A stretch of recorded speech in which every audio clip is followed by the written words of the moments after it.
I tell you what, cricket on the talkSPORT network. I mean, India, New Zealand, nailed that, didn't we? Well done. Good work from you, by the way. Yeah, I think we did. I didn't, you did. West Indies, England, Bumble, you were there, weren't you, for the ODIs? Nailed it. Briefly, Brilliant. yeah. Cricket never stops, does it, on the talkSPORT network, because we're, what, a week or so away from New Zealand versus England. It's a 3-test match series. England last one in New Zealand in a test match series back in 2008. They've been there 4 times since then, 2 draws and 2 series victories for New Zealand in that time. Why, Bumble, do you think England have struggled in New Zealand over the past 14, 15 years? It'd be interesting how many, when you said draws, how many test matches? There'd be 2, maximum 3, probably 2. So there was a 0-0 draw. Yeah. That was a 3-test match series in 2012. New Zealand won a 2-match series 1-0, another 2-match series 1-0, and there was a 1-1 draw last time we went. Not in the series, 2 matches. Anyway, this is 3. And New Zealand on an absolute crest of a wave, having just beaten India. Southee is going to retire after this. Where are the 3 matches? They're at Christchurch, they're at Wellington at the Basin Reserve and at Hamilton. You have a chance of results. I just want to know how many dropping pitches. Are they all dropping pitches? Is there just maybe Hamilton? Will that Hamilton be a dropping pitch? So a dropping pitch, what I'm getting at, a dropping pitch, you definitely need a balanced attack. And you might flip what you do because it'll start damp and you might want a ball, but it will spin. And so you've got to cover all bases and not just think, oh, we don't need a spinner. You do. You definitely need a spinner. England have taken 3 spinners. And so it's how they can cope with that first match at Christchurch, because they won't have had any real warm-up matches. They won't have got a climb adapted. 2024 Bumble, that was so stupid. Yeah, that's it. A warm-up match. And these matches will come thick and fast. Yeah. So I wouldn't be saying England are going to win that series. And New Zealand, I would expect, would be favourites. But I want to, for me, I want to look at these pitches. I want to analyse these pitches. I want to hear what our guy's out there, Harmison's out there, isn't he? What he thinks of these pitches, because I think that will be quite instrumental as to how the game will go and what teams are selected, particularly for England, because they've got the seamers, they've got 3 spinners. Who are the spinners? They've got Jack Leach, and Ryan and yeah. And so they've got to get the selection right, because if they're dropping pitches, you'll need your spin back end of the game. And New Zealand just favourites for this series? Yeah, I think they should be favourites for this. Yeah, I mean, one team's coming up beating India, and the other team couldn't beat Pakistan and Pakistan. I know completely different conditions and everything else, but certainly vibes-based, you would go with New Zealand at the moment. And based on the fact that you just said that England have taken some good teams over and haven't had success before. Oh, McCullum as well. McCullum going back there, so there's a bit of added incentive for New Zealand. Also, England gave that series away last time, right? They 1-1 win, wasn't it? Yeah, they wanted the moral victory, and they got the moral victory, and they lost the actual chance of winning that series. So England really let themselves go. At that stage, you have what? Kugelheim and whatever the other bloke was bowler. You're not going to get that this time. Yeah. They've got a better bowling line. As long as they can keep their fast bowlers fit, you know, O'Rourke is a really good bowler. No, Matt Henry a couple of years ago. Matt Henry is obviously one of the world's best bowlers at the moment. Tim Southee wants to go out on a high. You know, the problem is the Jamieson Sears. I think New Zealand would like one more seamer to be there, but they've, you know, I think this is a better side than England played last time. Yeah, it is. Ooh, and they've got Kane Williamson's come back in. Fruit didn't play in India, obviously, as well. Yeah, so I think there's some good signs for New Zealand in this, but you know, I think if I'm the England team, I'm like, we gave away a whole series win last time by trying to be too cute. Let's just try and nail them this time. Is there even more pressure on England because they lost in Pakistan? I mean, to go a winter without winning away from home would be tough, wouldn't it? I mean, it's the name of the game. You've got to win. And we hear so much about Bazball. He doesn't like it, as we know. But he's going back home. And so he will want the performance from what is now his team, England. England need to correct what they did last time around. But they're against, I think, you don't go to India and win 3-0 if you're no good. They'll be well organised, they'll be well captained. They're better off with Williamson in the team in Test match cricket. He'll bat long. And forget Bazball, Williamson won't play Bazball, he'll bat long to get them in a position for his bowlers to bowl. And you know, I always found it fascinating when I'm looking at these pitches. Now, they're going to play the second Test match at the Basin Reserve. It's one of the most iconic grounds in world cricket. It's a roundabout. in the middle of Wellington. It's the roundabout. Did you not know that? It's a huge. It's a round. And you know, everything about it is steeped in history, and so you've that to contend with as well. And at Wellington, somebody's going to bowl into a hell of a gale. Somebody's got to bowl into that. Yeah. And so they will be used to doing that, New Zealand. England will have to get used to it very, very quickly. And having first hand, you can't have one player said, I ain't bowling at that end. Somebody's got to do it from that end. Someone just gets the bad job. It's also worth saying that England probably still have some players that are not in great form at the moment, that there are question marks over. So it's the big question mark over Ollie Pope at number 3. Yeah, so Ollie Pope. Whereas New Zealand, their big question is, can we fit Will Young into the side, who was just player of the series or whatever it was? And it's like, if Williamson comes back, maybe we can't fit him in. Like, those are two very different question marks, right? You've got one team who's like, how do we fit all of our batters in? The other team's like, is our number 3 any good? Are England right to persevere with Ollie Pope at number 3? I don't think he's a number 3. I don't think he'll ever be a number 3. I just don't think it's his spot. So I think he's been given that position because no one else can do it. And at times he's played some brilliant innings, but overall, I think if they wanted consistent runs out of him, he has to bat further down the order. And you were saying this England team at the moment, given Roots at 4, Brooks at 5, Stokes is at 6. There's no way. We've got he's either batting at 3 or he's being dropped, right? Yeah. Well, there's a bit of chatter. Why doesn't Stokes bat 3? Only a little bit of chat, nothing more than that. Did you just start at that? No, I would Let's start. Football says Stokes 3. More exclusive. Smith's not playing.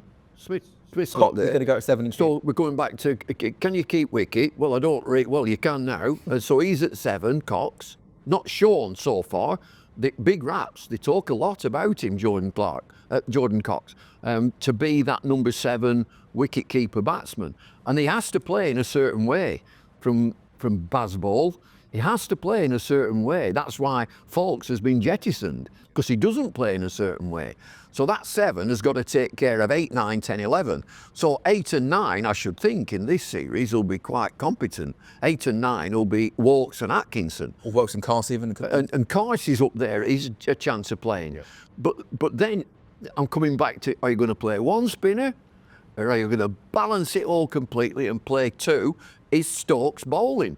Can Stokes be a third seamer, play 2 spinners? If he's your third seamer, Yes. can you bat him at number 3 as well? No, probably not. But as I say, it's on social media. I didn't start it. But do you think, just on Ben Stokes, the batsman, do you think he's got the game to score more runs than number 3 than Ollie Pope? No. Okay. I think he would struggle there as well. I don't think either of them are made to bat at number 3. This is the big question then. I think at the Who moment, should bat 3 for England? I think- Is there anybody? I think, and Bumble will know this, traditionally there are 2 schools of thoughts with number 3s, right? It used to be your best bat, so your Viv Richards, your Ricky Ponting type player, Jonathan Trott. or it used to be a backup opener, Okay. right? And with the wobble ball and low averages around the world, right, and it's harder and harder to face the new ball at the moment than it has been. Like statistically, it's crazy how hard it is to face the new ball. I think you're better off to have a backup opener at 3 than you are. The problem with England is they don't always have openers. And Lawrence opened in the summer when there was no Crawley. So that's the issue with England's side of things, which I mean, Australia's just done the same thing we talked about in the other series. There aren't that many openers who are making any runs anywhere because Kookaburra changed this ball and everyone's struggling all around the world. One more potential theory that could happen after this series. If, I know it's a big if, Cox goes well at 7 with the gloves, Smith is obviously going to come back into the team. Could Jamie Smith be the number 3 long term? Option. As opposed to Ollie Pope? I'm just going. It's an option. It is. But again, you're looking. I know you've got to be an aggressive player in this England lineup. But I've known a lot of aggressive players. 2 notables who would be Brian Lara and Vivian Richards. Very aggressive players. Top defence. They could stop a ball. I'm not sure that Ollie Pope is that type of player. I agree with him. I don't think he's a 3. He might be slotted in at 5 or 6. Hang on, can he keep wicket? Ollie Pope can keep wicket, can't he? Yeah. Okay. How do you go sorted? Hasn't he kept wicket In Pakistan. I think he did it in New Zealand as well, didn't he? On one of those tours. There we go. He definitely kept the Pakistan. There you go. So he's a New Zealand specialist keeper. He's fine. Fine. There we go. Perfect, sorted. And just one name we haven't mentioned yet to maybe bat 3 is actually the backup bat in the squad, and that's Jacob Bethel. who is going to New Zealand. Not a three. He is not. That But is not. Again, I mean, I refer back to one of Australia's best players over a period of time was Michael Clarke. When Michael Clarke got into that team, he was 6. Yeah. And they said, we'll go put this kid, Pup, nickname Pup, slot him at 6 and he'll move up. That's how you do it. With a young kid, Ponting started at 6. of course, you know, Was England to go the other way? They get them in the 3, and then they go. But equally, like Viv Richards would be at 3, might have finished up at number 5 and number 6. did, Clive number 5, Lloyd, yeah. captain of the side. He went number 6. We've got 4 out. Christ, look who's coming in now. Yeah. At number 6. So they did it a bit different because of the lineup that they got. Do you know what, Bumble? Jarrod always has a solution for everything, doesn't he? He's always positive about everything. This whole England number 3 thing, I've never seen you so negative. You basically got no answer for me, do you? got no answer for you. No, we've done this for 5 minutes, and between the pair of you, you have absolutely no idea if you're bat 3 for England, do you really? Do you remember when Ben Jones from CricViz used to say Chris Woke should bat at number 3? Like, I'm not a I'm not. that's kind of the situation that they're back in again, right? Hopefully Ducker makes a lot of runs. A 3, maybe. Well, Keaton Jennings comes back in. I mean, Oh, Keaton Jennings he'll do. Oh, there we go. That's even me. Is he still doing stuff at Nottinghamshire? He's playing in the 100, wasn't he, recently? Like, I mean, I never thought I saw Keaton Jennings in the 100. We did a previous video on the YouTube channel about underrated cricketers. Tim Southee is. I thought you were going to do overrated cricketers there. You are, aren't you? No, I wasn't. Does Tim Southee maybe fall in the underrated bracket? I mean, you look at his numbers and what he's done for New Zealand. Does he maybe not get enough love because for so much of his career, Bumble, he had Trent Boult at the other end? I suppose outside of New Zealand, yeah, but in New Zealand, they've got him as one of their all-time greats. They're a bit more. No, They're not that sure about him. Oh, I've just seen some stuff on social media recently that says he's up there, and his stats will tell you he is.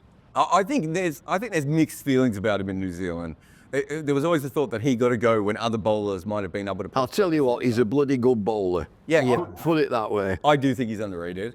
So I think he averages 29 in Test cricket over 15 years or however long he's been playing. That's 380 odd wickets, right? Okay.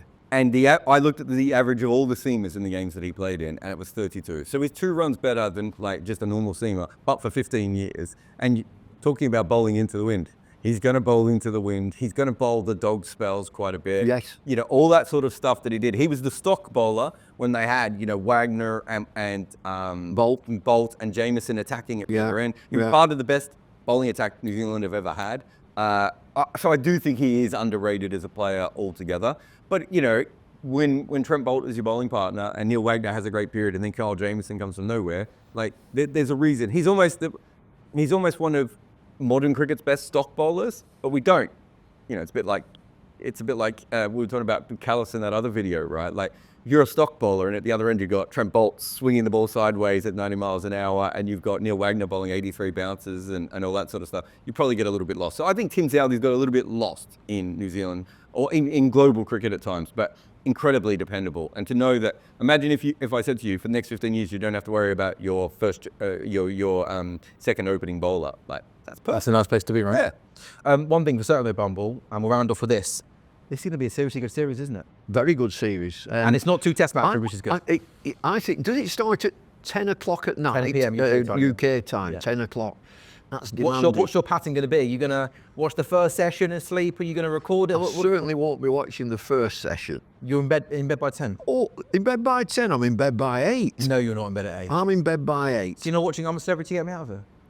What's that? In the jungle. I thought Bumble was on it. Have you ever been asked to do any jungle or Strictly Come Dancing or? Might have been. talkSPORT exclusive. Which one? No, there was a tentative inquiry but About absolutely no. The other one, eating worms and whatever. Like, oh Christ, no. Oh, why not? Don't be silly. And dancing, no, come on.